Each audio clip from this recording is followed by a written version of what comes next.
Nadreen programme ही आहे सिंध सां गॾु आऊं ऐं जो मेज़बान नवाज़ सोलंकी। नादरीन अॼु असीं जैकाबाद ज़िले जे ॻड़ीखेरे तालके खे जेको आहे पंहिंजे प्रोग्राम में फोकस कयूं था त ॻड़ीखेरे तालके जा जेका बरसाति मुतासिरीन आहिनि उन्हनि खे जेको आहे केतिरी सरकार उन्हनि जी वाहिर कई आहे, उन्हनि जी केतिरी जेको आहे मदद थी सघी आहे ऐं उन्हनि खे रिलीफ ऐं पंहिंजो रेस्क्यू में जेको आहे सरकार जो कहिड़ो किरदारु रहियो आहे।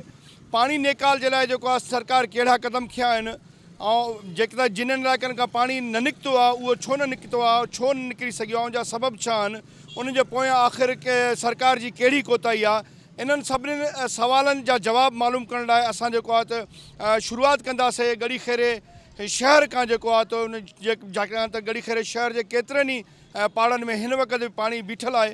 इन जे करे जेको आहे असां ॻड़ीखेरे शहर खां शुरूआति कयूं था त उहो पाणी नेकाल छो न थी सघियो आहे, म्यूनिसिपल पंहिंजो किरदारु छो न अदा करे सघी आहे ऐं जेकी ज़िले इंतिज़ामिया आहे या जेकी तालका इंतिज़ामिया आहे उन्हनि पंहिंजो किरदारु सही नमूने सां अदा कोन करे छो न करे सघिया आहिनि। इन सिलसिले में असां ॻड़ीखेरे जे शहरनि सां ॻाल्हि ॿोल कंदासीं। नादरीन असां हिन वक़्तु मौजूदु हूं ॻड़ीखेरे शहर जी लतीफ़ कॉलोनी में ऐं हिते जेको आहे त 2.5-3 महीननि खां वठी जेको पाणी बीठल आहे। हितां जा रहवासी जेका आहिनि सख़्तु तकलीफ़ में आहिनि, छाकाणि त पाणी खे झागे करे अचनि था, पाणी में झागे करे पंहिंजे घरनि ॾे वञनि था। अचो उन्हनि खां पुछा था कयूं। साईं तव्हां ॿुधायो त पाणी जेको बीठो आहे केतिरी तकलीफ़ आहे तव्हांखे? तकलीफ़ आहे साईं, पाणी खे तक़रीबन 3 महीनो आहे बरसाति बीठो आहे। 3 महीनो आहे यकी पाणी में बीठा आहियूं। आज़ार में वञण अचण में तव्हांखे साम्हूं आहे ये पाणी में जागियूं घर किरी पिया आहिनि, शहीद थिया पिया, साम्हूं घर पिया आहिनि। इन्हनि सां तकलीफ़ करे पाणी काठी किली बि ओॾो था आणियूं, हिते वाणनि जे मसण में असां वेठा आहियूं। उन्हनि ग़रीबनि महिरबानी कयो, ॿियो कोई त असांखे न छॾे आहे कोई।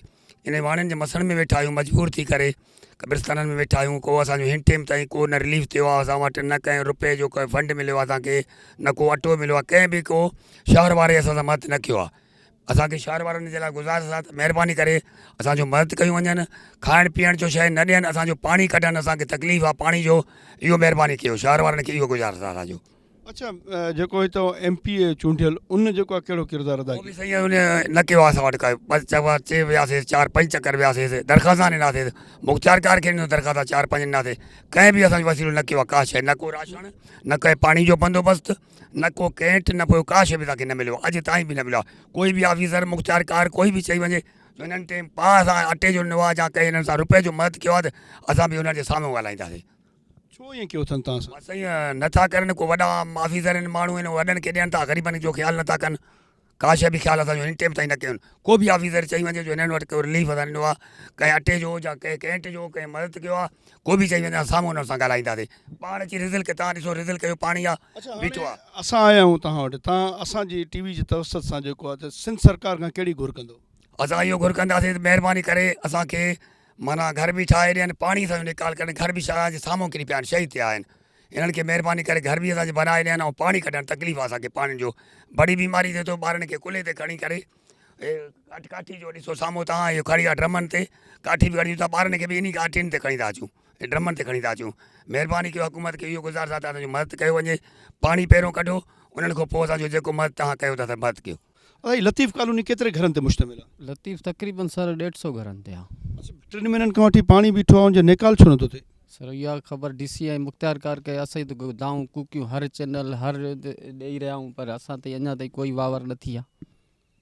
तव्हां जेको आहे त हितां जो जेको चूंडियल नुमाइंदो आहे MPA, उन खे तव्हां ॾिनी आहे? सभु के सर MPA MNA DC मुख़्तियार कार वस वारा जेके बि आहे उन्हनि खे दां ॾिनी आहे, पर असां ताईं अञा ताईं वावर न थी आहे। सर हीअ कीअं सरावल कयो था इन गंदे पाणी में बीठ? ॾिसो था पाण बीमारियूं ॾिसो था सर, अनेक बीमारियूं, गैस्ट्रो आहे, इहे मलेरिया आहे, बुखार, केतिरा ई बुखार आहिनि उन्हनि खे थियनि था, पर ॾिसो था अचनि था इन क्रॉस करे अचूं था इन किने पाणी में। चलो सरकार पाणी त निकाल नथी कराए, भला छा तव्हांखे राशन जे मद में, टेंट जे मद में का रिलीफ मिलियो आहे? न कुझु बि न सर, हिन टाइम ताईं कुझु बि न मिलियो आहे। छो न ॾिनो वियो आहे तव्हांखे, छो नज़रअंदाज़ कयो वियो आहे? सर उहा हाणे उन्हनि खे ख़बर आहे, असां त हर दान ॾिनी आहे, DCO ताईं वियासीं, मुख़्तियार कार वियासीं, जैकाबाद बि वियासीं सर, मुख़्तियार कार बि वियासीं, अञा ताईं कोई बि न तव्हांखे ॾींदासीं इहा ई मोट ॾियनि था सर। न दवाऊं मिलियूं आहिनि, न टेंट मिलिया आहिनि सर, ॾिसो था केतिरा ई घर किरी पिया आहिनि सर, सफ़ा फुल डैमेज आहिनि। नाज़रीन असां सां गॾु मौजूदु आहे तालका ॻड़ीखेरे जो आवाज़ TV जो रिपोर्टर ख़ादिम हुसैन बिरोई। ख़ादिम हुसैन बिरोई, तव्हां असांखे ॿुधायो त ॻड़ीखेरे तालके ऐं शहर में जेको आहे त बरसाती तबाहियुनि खां पोइ छा सूरत हाल आहे? सर इहो 2.5 महीना थी विया आहिनि तक़रीबन। तव्हां ॾिठो त इहा हिकिड़े वॾी डिज़ास्टर जी शिकिल अख़्तियार करियो। पाणी जा जेके बि वकरा असांजे डिस्ट्रिक्ट जेकाबाद जा, शिकारपुर जा, इहे सभु जेको बि फ्लू हुयो गड़ीखेरे तरफ़ हुयो। माना असांजा 9 यूसी गड़ीखेरे जा इफेक्ट थिया। हिन टाइम जेको बि मथियों पाणी लही अची गड़ीखेरे सिटी खे हिट करे पियो। गड़ीखेरे जा जेके 5 खां 6 कॉलोनियूं हिन टाइम बि पाणी हेठि तव्हां उहा सॼी सूरत हाल खे ओवरऑल ॾिसी बि चुका आहियो। उनखां अलावा मुख़्तलिफ़ यूसीज़ में जेके असांजा जेके कैचमेंट एरियाज़ आहिनि जिते आबादी थींदी आहे, जंहिंसां शहर सर्वाइव कंदो आहे, उन्हनि आबादियुनि में बि पाणी वॾे पैमाने ते उते पाणी तक़रीबन 4 खां 5 फुट पाणी ज़मीननि में बीठो आहे। उनखां अलावा सवनि जी तइदाद में ॻोठ आहिनि जिते हिन टाइम बि पाणी आहे। माण्हुनि खे तमामु घणा इशूज़ आहिनि, माण्हुनि जी शिकायतूं बि आहिनि त जेका बि डिस्ट्रिक्ट गवर्नमेंट आहे या हितां जी जेका मक़ामी इंतिज़ामिया आहे, रिलीफ जे मद में उन्हनि वटि का बि हिकिड़े क़िस्म जो को तरीक़ेकार आहे बि न। हिकिड़े माण्हू खे 5-5 दफ़ा मिले थो, केतिरनि ई माण्हू खे हिकु दफ़ो बि रिलीफ न मिली सघियो आहे। सो इहे इशूज़ आहिनि जेके तव्हां छा सम्झो था त सरव जी फसल जेकी आहे उहा थींदी? सर सरव जी फसल हीअं आहे की असांजे 3 यूसियुनि में त मुमकिन बि न आहे। यूसी शेरखान जमाली में इहो सरव असांजो कोन थी सघंदो। इलाहाबाद जो तक़रीबन 80% एरियाज़ में इहो न थींदो। ख़ुदाबाद जे 40 खां 45% एरियाज़ में इहा शइ न थींदी। यूसी शेरामपुर में बि तक़रीबन मुंहिंजो जेको अंदाज़ो आहे त 40 खां 45% माना उते आबादी न थी सघंदी। मसइलो इहो आहे त पाणी खे कढण जे लाइ हिननि वटि कोई प्लान आहे बि न। पाणी ख़ुदि ब ख़ुदि पंहिंजा रस्ता ठाहे कुझु एरिया में ईअं बि थिए पियो त पाणी हिकु तरफ़ निकिरे पियो, वरी ॿिए तरफ़ खां फिरी अची वापसि हिकिड़ो ई राउंड द एरिया घुमे पियो। माना उन्हनि जे लाइ बि हुननि वटि कोई बि प्लान आहे बि न। जिते बि उन्हनि सां जेकॾहिं मुलाक़ात थिए थी, उन्हनि खां पुछियो वञे थो त हीअ जेका अहिड़ा जेके पॉकेट्स आहिनि जिते हज़ारे या सवें जिरे बंदे जेके उहो पाणी बीठो आहे उहो कीअं निकालते, उन्हनि वटि प्लान आहे।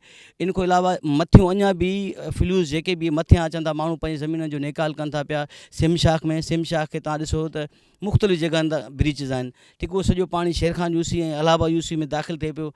जेतिरो पाणी उतां दाख़िल थिए पियो उनजो जेको आउटपुट ओतिरो आहे न। इन जे करे उते ई उते पोज़ीशन आहे जेका 2.5 महीना अॻु में उहा ई पोज़ीशन आहे। इहा ई पोज़ीशन शहर जी बि आहे। शहर में तव्हां ॾिसो जेके बि मुख़्तलिफ़ पॉकेट्स आहिनि, इन्हनि मां पाणी निकाल करण जो को बि हिननि वटि प्लान आहे बि न। इहो मुसलसल इहो पाणी बीहजी वियो आहे हिते, इन खे निकाल करण जो हुननि वटि कोई प्लान बि न आहे। बसि इन इंतज़ार में त ख़ुदि ब ख़ुदि पाणी निकिरे, जेको मुमकिन आहे, निकिरे बि न पियो। नाज़रीन, हिन वक़्तु असीं मौजूदु आहियूं गड़ीखेरे जे ॻोठ मेहर अली बिरोही में। असां सां गॾु मौजूदु आहे ॻोठ जो चङो मुड़ुसु मेहर अली बिरोही। साईं, तव्हां असांखे ॿुधायो तव्हांजे ॻोठ में केतिरो नुक़सानु थियो आहे बरसातनि खां पोइ? साईं, तक़रीबन जेको आहे त 90% जेको आहे त असांजूं जायूं डैमेज थी चुकियूं आहिनि। तव्हां पाण ॾिसी आया आहियो त तक़रीबन घर जेको आहे त ज़मीन बोस थी विया आहिनि। ऐं हिन वक़्तु ताईं तव्हांजे साम्हूं मशीन बि हले थी, जेको आहे त तक़रीबन 2 महीना खनि थियो आहे जेको आहे पाणी 3 खां 4 फुट ताईं बीठो आहे। सो हिन वक़्तु असां रहण जे पोज़ीशन में बि न आहियूं। तक़रीबन ॻोठ जा माण्हू हिन साम्हूं तव्हांजे कॉलेज में जेके IDPs हिते रहियल आहिनि, ऐं उन खां सवाइ ॿिया जेके शहर जा माण्हू आहिनि, इहो दरपदर रोडनि ते लॻा पिया आहिनि। सो गवर्नमेंट हिन वक़्तु ताईं जेका आहे त उनखे कन ते जूं बि चक नथी पाए जो अची करे अॼु ताईं न सर्वे थी चुको आहे, न की को NGOs। तक़रीबन हिते ॿियनि यूसियुनि में जीअं यूसी शेरखान आहे, यूसी मोहम्मदपुर आहे, यूसी जे उन्हनि खे इफेक्टेड ॼाण आहे। उते जेको आहे त तक़रीबन 10 खां 15 जेके आहिनि NGOs कमु करे रहियूं आहिनि। पर असां वटि हिन वक़्तु ताईं का बि NGOs न आई आहे, सवाइ 1-2 मेडिकल कैंप खां सवाइ ॿियो कुझु बि हिते कोई बि न। का गवर्नमेंट जो को माण्हू आयो आहे नुमाइंदो, न की को ॿियो को आयो आहे। उनजे करे असांजा ॻोठ जा माण्हू सभु परेशान लॻा पिया आहिनि। उन्हनि खे का टेंट कोन्हे। तव्हां साम्हूं ॾिसो त IDPs ईअं माना दरपदर लॻा पिया आहिनि। पर काफ़ी जाइ ते माण्हू टेंट विकिणनि था। असां उन्हनि खे चऊं था बाबा असांखे बि पैसनि सां ॾियो, असां पंहिंजे माण्हुनि खे हिते वापसि घुरायूं, हिते उहे रहनि। पर उहे टेंट ॾियण लाइ बि तयारु कोन्हनि। अच्छा, सरकार त वॾी दावायूं करे थी त जेको असां गड़ीखेरे तालके में एतिरो राशन ॾिनो आहे, एतिरा टेंट ॾिना आहिनि, एतिरा रिलीफ ॾिनो आहे माण्हुनि खे। उन्हनि दावाउनि खे तव्हां कीअं सम्झो? साईं, असां उन्हनि दावाउनि खे रद्द कयूं था। कूड़ियूं दावाऊं आहिनि। हिते DC साहिबु, कमिश्नर साहिबु पाण अची उन्हनि खे तक़रीबन महीनो थियो आहे, हितां वापसि विया त साईं ही इफेक्टेड एरियाज़ त हिते आहिनि, होॾे त कुझु कोन्हे। पर ही महीनो गुज़रण जे बावजूद बि न DC एक्शन खयो आहे न कि कमिश्नर को माना एक्शन खयो आहे। हिन वक़्त ताईं माना इहे कूड़ा दावा करे रहिया आहिनि त साईं असां वटि गढ़ी खैरो सिटी ऐं UC इलाहाबाद, असांजो हीउ परियां ॻोठ तव्हां ॾिसो था, इहे चौतरफ़ हीअं UC इलाहाबाद में अचनि था। उन में तव्हां सर्वे पाण तव्हां कयो, तव्हां हिकिड़ा नुमाइंदा आहियो ऐं तव्हांजी महिरबानी आहे जो आवाज़ TV वारा हिन वक़्तु अची करे हाईलाइट कयो था इहे शयूं। सो तव्हां पाण ॾिसी रहिया आहियो त हीउ कहिड़ो असां सां ज़ुल्म आहे। औरतूं रोडनि ते वेठियूं आहिनि ऐं असांजा ॻोठाणा रोड ते वेठा आहिनि ऐं का बि गवर्नमेंट तहरुक नथी वठे। सम्झो था इहो हिते सियासी पसंदि नापसंदि हले थी? बिल्कुलु हिते जेको आहे त जिते बि उन्हनि जा पंहिंजा माण्हू आहिनि, जेके MPA MNA जा पंहिंजा माण्हू आहिनि, उते उन्हनि खे हर शइ उते मोकिले था ॾियनि साईं। उन घर वेठे उन्हनि जे NGOs बि उते था वञनि। ख़बर न आहे असां उन्हनि खे छाजे करे पसंदि न आहियूं ही UC इलाहाबाद ऐं गढ़ी खैरे जी पसगिरदाई, जो हिते कंहिंखे बि गवर्नमेंट ऐं असांजा MPA MNA पाण MPA साहब पाण बि आयो हितो राउंड हणी वियो, पर इहो माना जेको आहे त का शइ माना हिते ॾेई कोन वियो। रुॻो इहो कूड़ियूं दावाऊं करनि था त असां साईं गढ़ी खैरे खे UC इलाहाबाद खे असां हेतिरो कुझु ॾिनो आहे, तव्हांजे साम्हूं आहे। जेकॾहिं का हिकिड़ी टेंट बि किथे लॻल आहे कंहिंजे घर, भली तव्हां जेके घर लॾे आया आहिनि उहे बि तव्हां ॾिसो था त डैमेज थियल आहिनि ऐं ईअं वेठा आहिनि, उन्हनि खे का शइ हिन वक़्त ताईं कान मिली आहे।